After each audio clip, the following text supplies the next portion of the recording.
আমি আসার সময় রোড অ্যাক্সিডেন্ট করেছি, আমার পায়ে চলে গেছে, হাতের অবস্থা খুব মর্মান্তরিক অবস্থা, অনেক জায়গায় আঘাত খেয়েছি। এই জন্য বুঝি যে নিয়ামত আল্লাহ পাক রব্বুল আলামিনের শারীরিক সুস্থতা কত বড় নিয়ামত। আলহামদুলিল্লাহ, আমাদের যাদেরকে আল্লাহ পাক রব্বুল আলামিন শারীরিক সুস্থতা দান করেছেন, এর থেকে বড় নিয়ামত পৃথিবীর জমিনে আর হতে পারে না। নবী হযরত মুহাম্মদুর রাসূলুল্লাহ সাল্লাল্লাহু আলাইহি ওয়াসাল্লাম যখন মৃত্যুর শয্যায় চলে গিয়েছেন, মৃত্যুবরণ করবেন, আর কিছুক্ষণ সময় মাত্র বাকি আছে, সকল সাহাবীদেরকে একত্রিত করলেন আর সকল সাহাবীদেরকে বললেন, ওগো সাহাবীরা, আমি বুঝি এখনই মৃত্যুবরণ করব, অনেক অসুস্থতায় ধরেছে, আমার হয়তোবা সামনের আর হায়াত বেশি সময় নাই। সাহাবীরা রে, আমি মৃত্যুবরণ করলে তো তোমরা আমাকে দাফন কাফন করবা, কিন্তু সাবধান সাবধান, আমার সাথে যেন আমার ইসলামটাকে দাফন কাফন করে না দাও। আমি থাকা অবস্থায় যেভাবে তোমরা ইসলামটাকে পরিচালনা করেছো, ঠিক ওইভাবে আমি থাকা অবস্থায় যেভাবে করেছো তার থেকে বেশি ইসলামকে পরিচালনা করবে। যদি যুদ্ধের প্রয়োজন হয় যুদ্ধ করবে, কাউকে বুঝিয়ে ইসলামের পথে আনতে হলে তাকে ইসলামের পথে আনবে বুঝিয়ে। কিন্তু সাবধান, আমি রাসূল সাল্লাল্লাহু আলাইহি ওয়াসাল্লাম ইন্তেকাল করব, আমি নবীর সাথে সাথে তোমরা আমার দ্বীনকে, তোমরা আমার ইসলামকে আমার সঙ্গে দাফন করে দিও না। সকল সাহাবী বুঝতে পারলেন রাসূলুল্লাহ সাল্লাল্লাহু আলাইহি ওয়াসাল্লাম হয়তোবা কিছুক্ষণের মধ্যে ইন্তেকাল করবেন। অঝরে প্রত্যেকটা সাহাবীর চক্ষু দিয়ে পানি প্রবাহিত হতে শুরু করলো। আল্লাহর নবী সাল্লাল্লাহু আলাইহি ওয়াসাল্লাম তাদেরকে সান্ত্বনামূলক কথা বললেন, আমি তো তোমাদেরকে কাঁদতে বলিনি, আমি তো তোমাদের চক্ষু দিয়ে পানি বের হওয়া প্রবাহিত পানি দেখতে চাইনি। আমি বলেছি দুনিয়ার জমিনে তো সারা জীবন মানুষ বেঁচে থাকে না, কুল্লু নাফসিন যায়িকাতুল মাউত সুম্মা ইলাইনা তুরজাউন। প্রত্যেক জাতিকে আল্লাহ পাক রব্বুল আলামিন যাদেরকে জীবন দিয়েছেন, প্রত্যেক জাতি মৃত্যুবরণ করবে, কিন্তু মানুষ আর জিনের ক্ষেত্রে তেমনটা নয়। প্রত্যেক জাতি যখন মৃত্যুবরণ করবে, মৃত্যু পর্যন্ত তাদের জীবনটা শেষ হয়ে যাবে। আর মানুষ আর জিনের বেলায় কিন্তু তা নয়, মানুষ সুম্মা ইলাইনা তুরজাউন, আবার জিন এবং মানুষকে আবার আল্লাহ পাক রব্বুল আলামিনের দরবারে ফিরে যেতে হবে। দুনিয়ার জমিনে থাকা অবস্থায় এই যে আমরা দিন পেয়েছি, অনেক কষ্টের দিন, হাজার হাজার সাহাবীরা মৃত্যুবরণ করেছেন, শহীদ হয়েছেন, শাহাদাত গ্রহণ করেছেন এই দিনের জন্য। কিন্তু আমাকে আল্লাহ পাক রব্বুল আলামিন আপনাকে দুনিয়ার জমিনে কোনো চাওয়া পাওয়া লাগে নাই, মুসলমানের ঘরে জন্মদান করেছেন।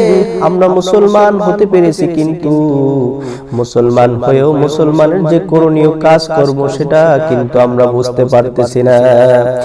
দুনিয়ার জমিনে মানুষের সঙ্গে খারাপ কাজ করতেছি, খারাপ ব্যবহার করতেছি, মানুষের যে চাওয়া পাওয়া সেটার থেকে আমরা বিরত থাকতেছি। আল্লাহ পাক রব্বুল আলামিন জানায় দিয়েছেন, ইয়া আইয়ুহাল ইনসানু মা গাররাকা বিরাব্বিকাল কারীম। হে দুনিয়ার জমিনের মানুষ, দুনিয়ার জমিনটাকে এমন কি পেয়েছো যার কারণে স্বয়ং আমি আল্লাহ পাক রব্বুল আলামিনকে ভুলিয়া গেছো? বলে কারণ কি? কারণ হচ্ছে আল্লাহ পাক রব্বুল আলামিনের আসমান থেকে আমরা যখন রূহের জগতে ছিলাম, ওই রূহের জগৎ থেকে আল্লাহ পাক রব্বুল আলামিনের সঙ্গে সাক্ষী দিয়ে এসেছে, প্রভু দুনিয়ার জমিনে যাওয়ার পরে তোমার দাসত্ব করব, তোমার গোলামি করব, অন্য কারো দাসত্ব করব না।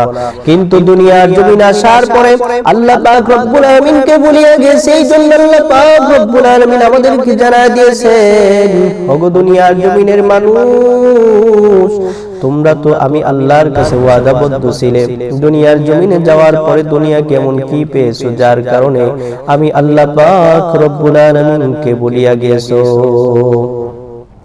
যে কথা বলতেছিলাম, আমি আপনাকে আল্লাহ পাক রব্বুল আলামিন ইসলাম ধর্মে গ্রহণ করেছেন।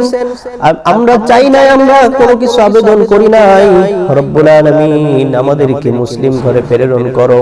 কিন্তু মুসলিম ঘরে প্রেরণ করার পরে, মুসলিম ঘরে আসার পরে আমরা মুসলিমের যে কাজকর্ম সেটার থেকে বিরত রয়েছি, ফারেক রয়েছি। দুনিয়ার জমিনে আমরা দুনিয়ার জমিনটাকে ভালোবাসতে শুরু করছি।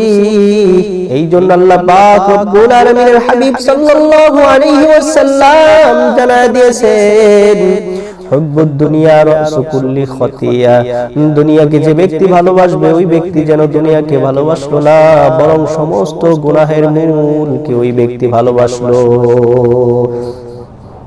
এই জন্য দুনিয়াকে ভালোবাসা যাবে না, আখিরাতকে প্রাধান্য দিতে হবে। যে ব্যক্তি আখিরাতকে প্রাধান্য দিয়েছেন ওই ব্যক্তিকে আল্লাহ পাক রব্বুল আলামিন আখিরাতেও উচ্চ মাকাম দান করেছেন, দুনিয়াতেও বেজ্জতি করবেন না। আর যে ব্যক্তি দুনিয়াকে ভালোবাসবে ওই ব্যক্তি আখিরাত বঞ্চিত করলো, দুনিয়ার জমিনটাকে পরিপূর্ণ পেল না। এই জন্য দুনিয়ার জমিন থেকে আমাদেরকে আখিরাতের কর্মস্থল, এই দুনিয়ার জমিন হচ্ছে আখিরাতের কর্মস্থল। সুতরাং এখান থেকে আমাদেরকে পরিপূর্ণ কামিয়াব, পরিপূর্ণ জান্নাতে যাওয়ার জন্য কর্মস্থল থেকে কর্মের ব্যবস্থা করে এরপরে সওয়াব অন্বেষণ করে আমাদেরকে আখিরাতের ময়দানে উঠতে হবে। যে কথা বলতেছিলাম, আমরা মুসলিম ঘরে জন্ম নিয়েছি কিন্তু আল্লাহর ইবাদত করতে পারি না, আল্লাহর দাসত্ব করতে পারি না, রিজিক অন্বেষণের জন্য ব্যস্ত আছি।